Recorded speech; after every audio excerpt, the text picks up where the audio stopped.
Fala galera, tudo bem com vocês?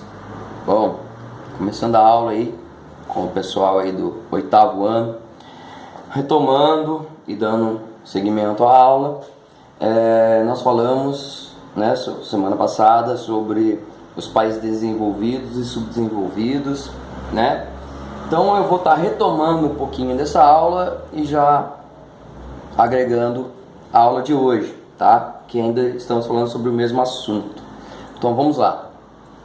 Os países desenvolvidos e países subdesenvolvidos, né? Também houve a divisão em primeiro mundo, segundo mundo e terceiro mundo, né? Com a dissolução até então do segundo mundo, que seria o sistema comunista, ou socialista, como queiram, esse segundo mundo se tornou obsoleto, né? Ou seja, ele acabou, não tem mais.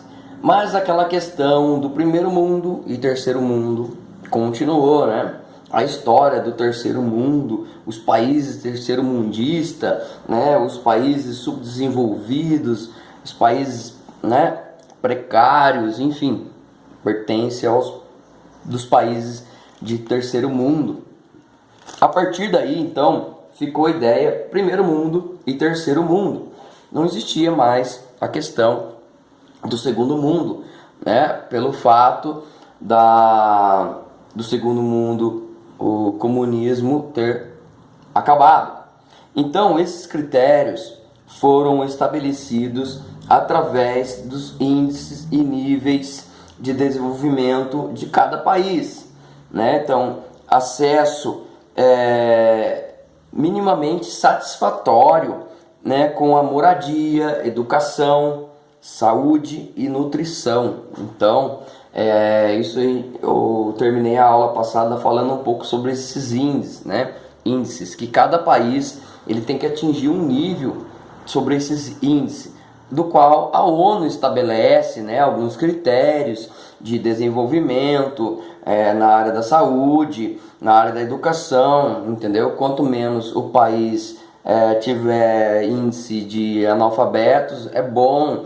Então é bom para o país, né, ter um índice menor de analfabeto, ter um índice satisfatório na questão da saúde, algumas doenças serem erradicadas, a fome, a miséria desses países diminuir gradativamente a cada ano, entendeu? Isso faz com que o país saia daquela condição de subdesenvolvimento e passa a ter uma progressão, né? Até então, né, que eu falei na aula passada, comecei a falar sobre os países ainda em desenvolvimento, né, ou países emergentes, do qual se enquadra o Brasil. Então esses países emergentes começaram a surgir logo depois que o país começou a ter uma boa industrialização, começou a se desenvolver melhor na parte industrial, começou a ter um aumento no número de pessoas saindo da zona rural e indo para a área urbana, né? Então, indo para a área urbana, começou o índice de saneamento básico ter que ser melhorado, vacinas, né, sendo aplicadas constantemente na população, sistema de saúde, né, no caso, ser melhorado, então com exames, né, preventivos, enfim, tudo isso fez com que o país começou a ter uma evolução, né? Isso, né, vai gerar para nós, né, para a população daquele determinado país, né? Então o Brasil, a Índia e até mesmo a China, que hoje, né, ela já está se migrando aí para um outro patamar, tá? Já vamos comentar um pouquinho sobre isso. Mas falando então sobre o Brasil, Índia, África do Sul, México, Argentina, esses países começaram a ter um certo desenvolvimento se comparando com os países subdesenvolvidos. Vamos pegar alguns países subdesenvolvidos aí da África, por exemplo, Etiópia, Angola, Moçambique, Congo, Somália. Então são países que o índice industrial é precário ainda, né?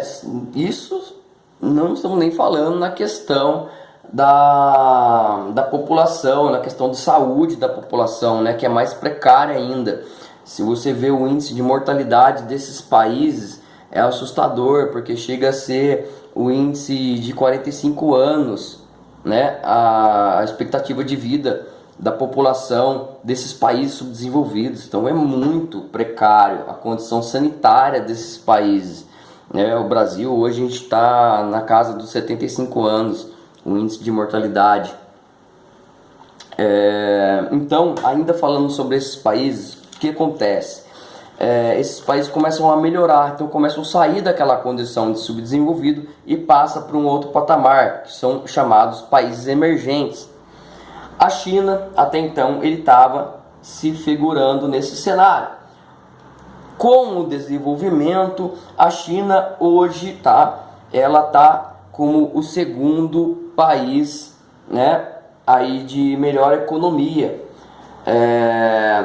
passando até a União Europeia, tá? Passando ali alguns países como a Alemanha, Espanha, Itália, tá?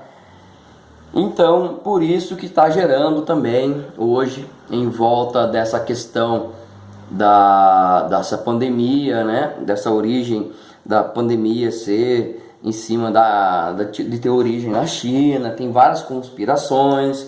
Alguns dizem que já é uma terceira guerra biológica, né? Devido ao crescimento econômico da China no cenário mundial. Hoje ela está aí entre a segunda maior economia do mundo, perdendo apenas para os Estados Unidos, né? Por isso que sempre está rolando essa discussão da onde surgiu esse vírus, se esse vírus foi feito em laboratório ou não, e toda essa questão, né, envolvendo a parte econômica dos países. Os países hoje querem ter aquela coisa de ser o país referência, ser considerado o país de maior economia mundial, ser o país mais rico do mundo, né? Então a China vem crescendo muito nos últimos anos, né? Estima-se que a China daqui a uns anos ela já passaria os Estados Unidos aí na questão econômica. Tem até um versus, né? Seria China versus resto do mundo.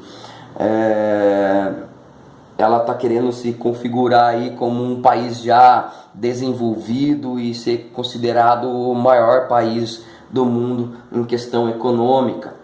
Porém, a China ainda tem muito ainda que melhorar na questão com o seu povo, né? Com a sua questão populacional. Embora também a China ainda tenha um grande contingente da área rural, tá? Então, hoje, o maior desenvolvimento, Estados Unidos, depois a União Europeia, né? Na União Europeia, eu vou citar alguns, como a Alemanha, a Itália, a Espanha, e fora da União Europeia, né? Que ela não é mais da União Europeia, a Inglaterra, né? Então, esses países hoje, depois de todo esse problema que nós estamos enfrentando, a União Europeia ela está se mostrando frágil quanto à parte econômica, né? Nós estamos vendo aí o que a Itália está passando, Espanha, né? A Espanha agora tendo, né, reaberto aí o seu comércio, gradativamente estão retomando essa questão, né? Para estar voltando o país a tentar adaptar todo o lance da pandemia com essa relação econômica. A Itália, né, nós vimos aí que foi o grande epicentro de tudo isso. E hoje, né, quem está sofrendo mais com isso são os norte-americanos, os Estados Unidos. Ainda está rolando uma grande disputa aí, né, com relação aos americanos acusando os chineses, enfim.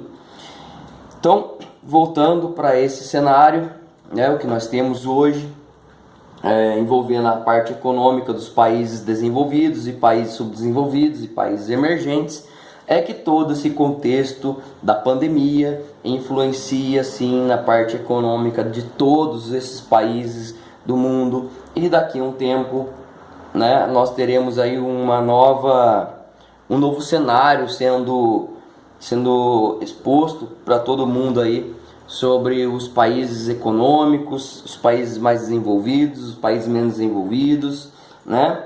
Então, um breve parênteses aqui, só para a gente finalizar, essa questão hoje desses países que estão sofrendo muito com essa questão da pandemia são os países desenvolvidos, são os países onde tem um grande fluxo de pessoas, né, de comércio, indústrias, enfim, são os países que mais estão sofrendo. Europa, os grandes centros europeus e os Estados Unidos. E dentro dos Estados Unidos, a região que mais está sofrendo é Nova York. E aqui para a América do Sul, né, o Brasil, como sendo o maior país aqui da América do Sul, também estamos sofrendo muito com relação a isso. Então, grandes polos, né, mundiais, São Paulo, por exemplo, né, sendo uma grande megalópole da América Latina, sofre com isso. Né? No Brasil, o maior índice de infectados, o maior índice é em São Paulo. Né? Então, isso mostra que uma realidade, né, dos grandes centros sofrendo por conta disso. Né? Vamos ver os próximos cenários, como vai se figurar na parte econômica com relação a essas regiões, a esses lugares. Né? Então é isso, pessoal. Eu vou deixar uma atividade para vocês fazerem aí na descrição e espero ter ajudado vocês aí. E até a próxima aula. Valeu, rapaziada. Até mais.